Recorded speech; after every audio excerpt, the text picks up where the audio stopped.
hopefully it's helpful. Not destructive. Yeah. I know humans find a way to use it for good. Everything. Good and So bad. creative. They do that with the Bible, you can imagine.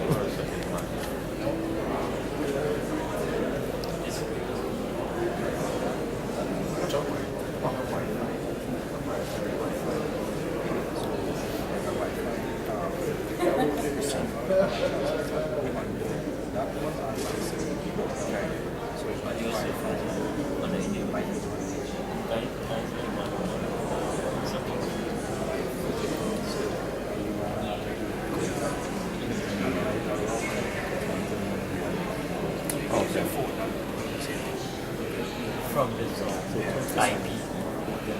Right. So it's all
We'll capture and we'll come back inside.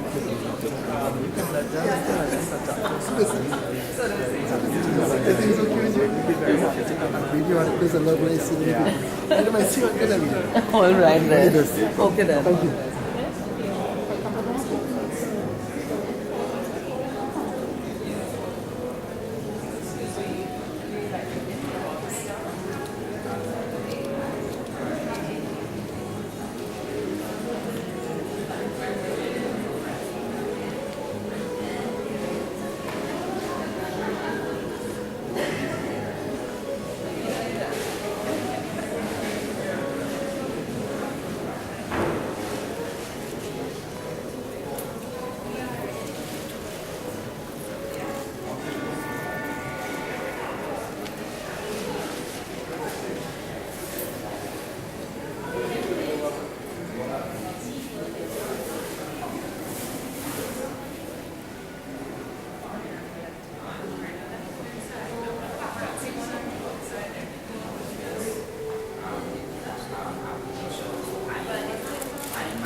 All right. I didn't realize the space between the lines and the windows is why I gotta check it out.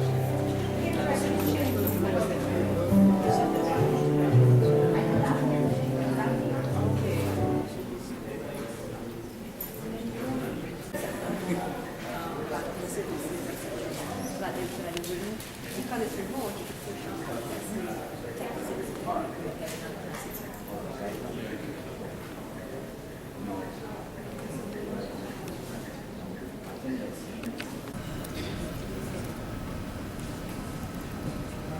especially invited guests, ladies and gentlemen. Good evening. I wish to take this opportunity to welcome each and every one of you to the Hyatt Regency Trinidad. My name is Ian Taylor, and I represent the Safety and the Security Department of the Hyatt Regency. The following is a brief description of the hotel's evacuation guidelines. I ask that you please pay attention to the following announcement. As in the event of an emergency, it will determine the effectiveness of your response. Should it become necessary to evacuate this room or the hotel in its entirety, you will be notified by a continuous siren followed by an audible instruction to evacuate the building. So upon hearing, may I have your attention please, which would be a recording over the intercom. You should proceed orderly to the exit closest to you and make your way to the muster point at the car park located on Dock Road. I ask of you, if you can just take a second to look behind you, you'll see the illuminated green signs over the doors. You would exit through those signs to the foyer of this room, to the double doors, down the stairs and up across to the building. An emergency response officer from Hyatt will also assist you in this process. Once outside, you are required to conduct a head count of your group to be sure that no one is left inside. Should you believe someone is missing, you are required to notify the security officer stationed in your area. I ask of you, under no attempt should you try to get back into this building or into this room unless it is authorized by a member of the Fire Services Department. Ladies and gentlemen, I thank you for your time and I ask that you enjoy the rest of your evening here with us at the Hyatt Regency Trinidad. Thank you. This is the theme of your symposium here this evening and for the next 2 days, realizing the future from vision to reality. I ask you to visualize a reality here this evening with me, which will certainly ensure that your vision will also be a reality. Visualize in the center of your forehead a divine spark of energy, a spiritual light. Visualize the Supreme Being as the Almighty Authority, the Supreme Light. And His light or His rays of energy is coming towards me, the spiritual being within this physical costume of the body. I, the soul, as I experience being empowered by the light of the Supreme, I allow this energy to flow internally that empowers the self.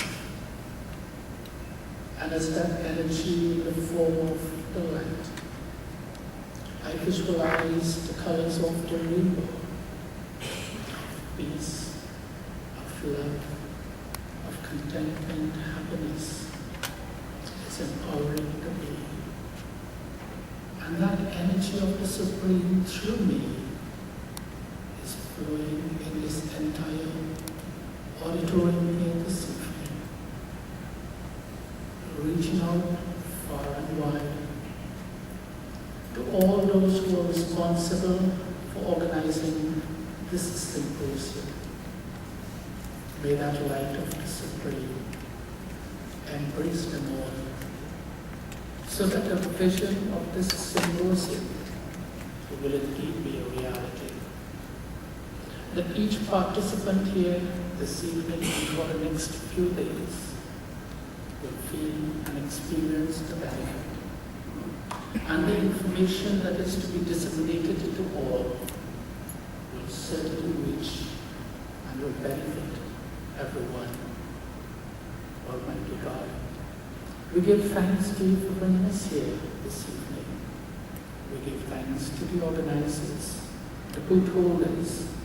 We give thanks to those who will be visiting here, that the entire 2.5 days or 3 days will be one which is safe and beneficial. Dear God, touch the mind and intellect of each and every one. Let it continue to develop in their various strategies and ways forward that will ease the tension and bring communication closer and closer to us so that we experience and live in a world that is more pleasing and stressful to all of us. Bless all who come here to this facility, that they will also experience it to be very, very safe. May the energy, the light, the vibrations of the Supreme also reach out to all the equipments that are on display, that none of them should have any fault, so that they will continue to function in the way that they are meant to, so that this entire symposium will be a very smooth and successful one. Bless each and every one of us who have gathered here this evening with health and strength, with the foresight to continue with the work that we have all set out for. Dear God, we give thanks for all that you have blessed us in the past, and we know that your presence will be with us for the next 2 days. We thank you. Peace be to all.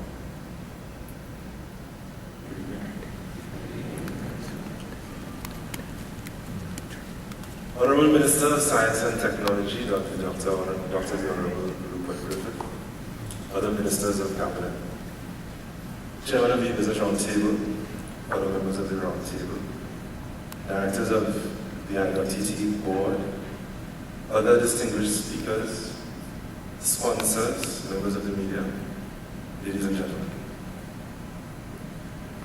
Welcome all to the opening of the National ICT Business and Innovation Symposium 2012. iGovTT is particularly heartened to partner with the Ministry of Science and Technology and the Business Roundtable on this occasion. This year, a new line ministry, the Ministry of Science and Technology, has endorsed the symposium, and we are fortunate to be able to continue in the same vein of cooperation and commitment to excellence as we have done in the past. The symposium has been a biannual affair since its inception in 2008. At that time, it was felt that there was not sufficient awareness of the plans for Trinidad and Tobago's ICT development. It was felt that there was a greater need to increase the perceived priority of ICTs on the national agenda and to create greater engagement with the thoughts and opinions of thinkers, experts, and workers, both within and outside of the field of ICT. It was thought that there was a pressing need to drive the uptake of ICTs in business, as well as government, and to act as an anchoring tool to assist with the gathering of critical mass around the establishment of an ecosystem of local innovation. I dare say in that regard that the ICT Business and Innovation Symposium remains and maintains its relevance today. A key item that we set out to achieve with the symposium is the inspiring of stakeholders through a better understanding of what indeed we have already accomplished in the area of ICTs, and to get us to think differently about what might be possible in Trinidad and Tobago and in the region through the appropriate and thoughtful application of technology and innovation in business and public affairs. Our intent also is to drive home the understanding that if we as a people are to achieve the many goals that we set for ourselves, then ICTs are a big part of the framework to getting us there. And further, that government alone, by definition, cannot do it. We all must play our role. We at iGovTT value partnership. From the perspective of a government state agency, we accept that we cannot achieve our mandate of government enterprise-wide ICT implementation and the realization of full ICT adoption in the public sector without it. Partnership is extremely critical to our efforts to transform and modernize the public sector operations, as well as to promote national development using ICTs.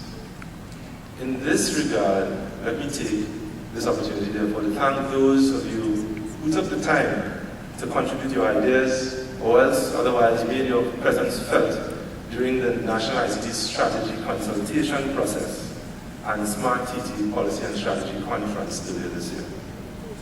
We appreciate the interest and time committed in helping us to move the process to its logical conclusion.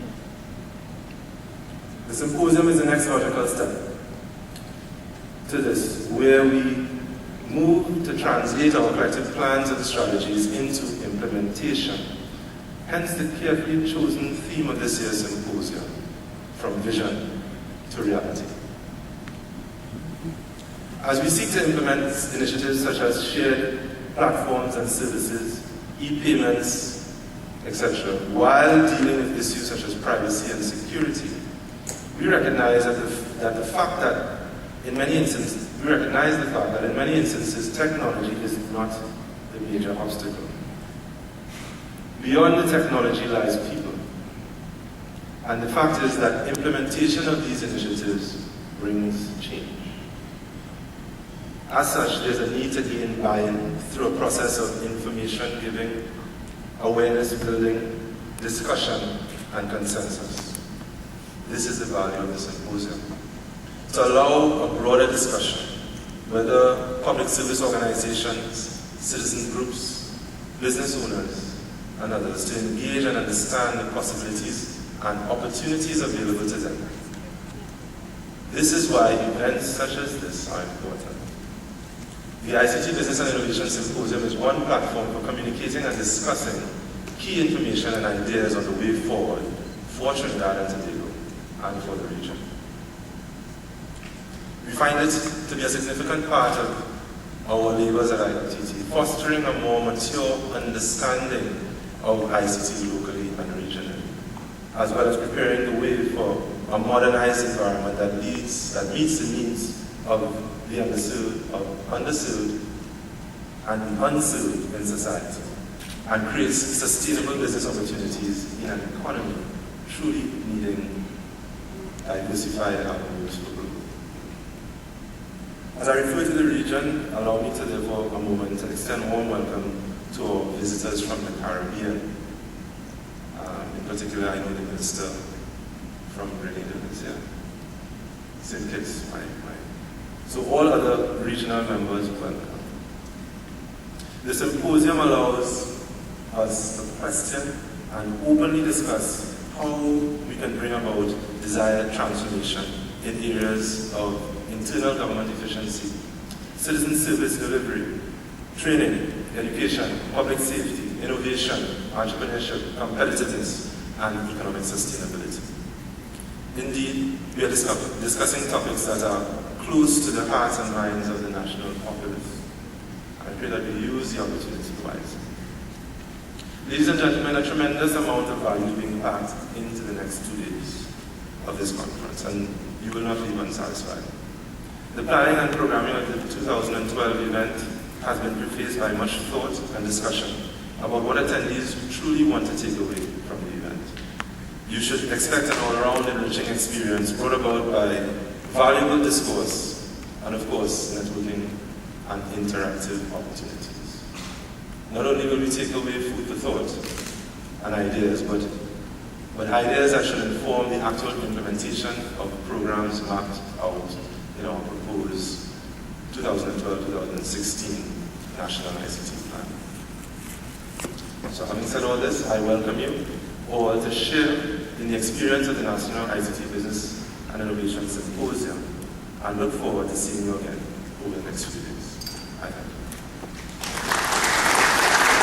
you. Minister of Science and Technology, Honorable Roger Samuel, Minister in the Office of the Prime Minister, Mr. Glenn Phillips, Minister of Responsibility for ICT from St. Kitts, Nevis, and a special welcome to you, Mr. Phillips.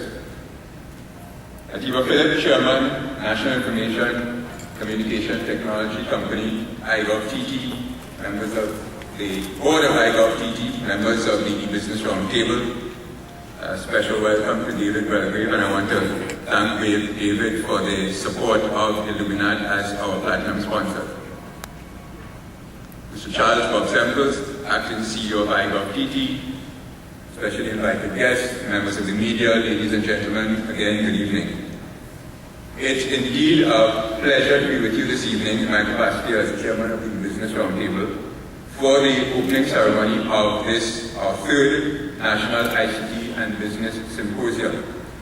And I'm particularly pleased because the symposium has given us the opportunity, as it's designed as a forum for discussion and exchange of ideas, here to encourage the development of the ICT sector locally and regionally. And of course, given the e-Business Roundtable's role co-hosting this event together with the Ministry of Science and Technology and iGovTT. Ladies and gentlemen, the e-Business Roundtable is a 14-member committee established and appointed by the government of Trinidad and Tobago, but consisting of members, most of whom are recommended by a variety of private sector organizations. I should also add it's private sector led by design, so that the chairman, for example, is nominated by the private sector members of the Roundtable. And most importantly, though, the Roundtable acts as a vital portal for continuous dialogue between the Ministry of Science and Technology, iGovTT, other government agencies, and all of the organizations represented on the Roundtable. Our role in this regard is made possible in part by the very composition of the Roundtable. Since the Roundtable's membership is drawn from organizations that are able to provide contributions in the area of e-business promotion, business transformation, policy development, human capital development, provide insight into necessary changes for improvements in our investment climate. And moreover, this role as advisor and sounding board is made possible, I think, as well by the deep commitment shown by the members of the Roundtable in support of the Roundtable's mandate. I would like to therefore take this opportunity to publicly thank my colleagues, members of the Roundtable, for giving of their valuable time to this very important task. And we do that with lively debate, spirited discussion, and I can assure you, never a dull moment. The government of the Republic of Trinidad and Tobago has placed a great deal of significance on the development of the local information and communication technology center. In fact, ICT forms one of the 7 pillars identified in government's framework for sustainable development for Trinidad and Tobago. In this design, ICT will serve as a linchpin for Trinidad and Tobago's transition from an energy-based economy to a knowledge-based, service-driven economy. This is important as the integration of ICT will complement and indeed bolster service-driven industry by increasing both the scope, capacity, and I would dare say the competitiveness of these industries.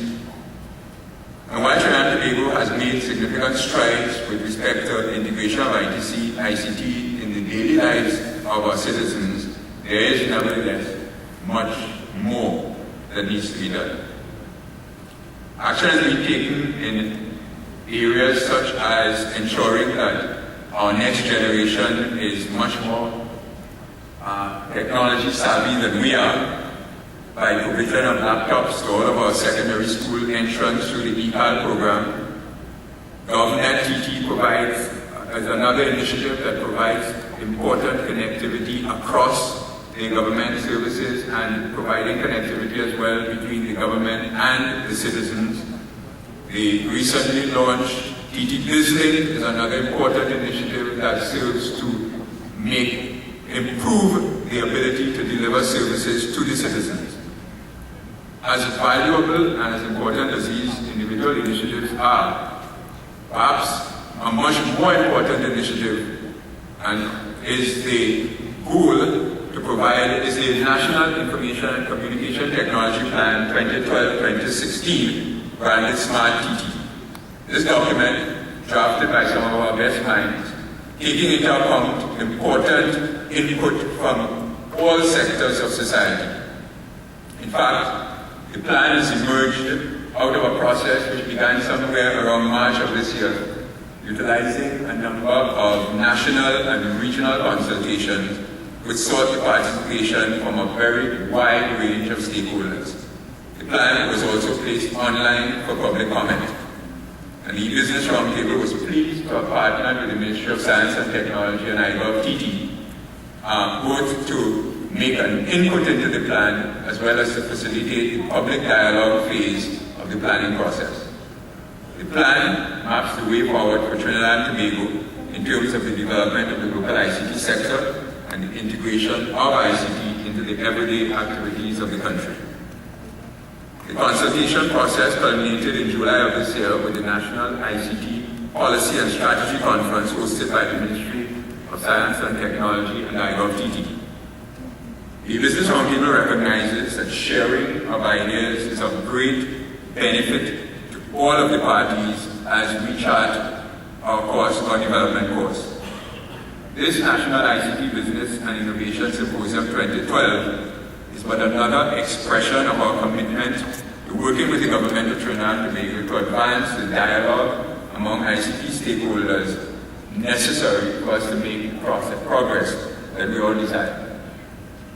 We are therefore pleased that the Ministry of Science and Technology has itself actively sought to create an environment that facilitates such discussion and innovation within the very government service in the form of IT managers meeting, which now represents an important part of the internal process to discuss and troubleshoot issues under the ICT remit of cross-government agencies and state enterprises.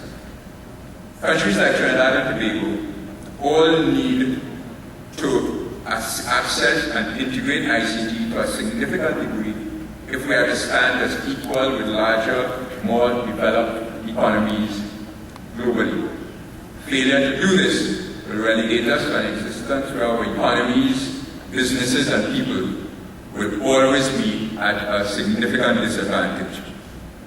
We therefore need to create a climate that fosters the development and integration of ICT by this country, and it is through events such as this National ICT Business and Innovation Symposium that these goals might be addressed and achieved. In light of this, it would be remiss of me not to publicly acknowledge the work of the Ministry of Science and Technology, led by Minister of Science and Technology, Dr. Honorable Rupert Griffith, and iGovTT for the support that these agencies have provided to the e-Business Roundtable over the years. I should add, of course, while I'm saying over the years, you would appreciate that this particular Ministry of Science and Technology is itself quite new. And so I would also like to take the opportunity to wish Minister Griffith and his emerging ministry all of the best. I know I was in a meeting there this week, and I'm being told that new staff is being brought on all the time because they are very much in the formative stages. But nevertheless, we have continued to get valuable support as members of the e-Business Roundtable from the Ministry of Science and Technology, and thank you very much, Mr. Griffith and your team. And I'm happy to pledge the continued involvement of the e-Business Roundtable in these symposia, as well as its ongoing dedication and input to the integration of ICT by the local business community. So ladies and gentlemen, with that, I thank you.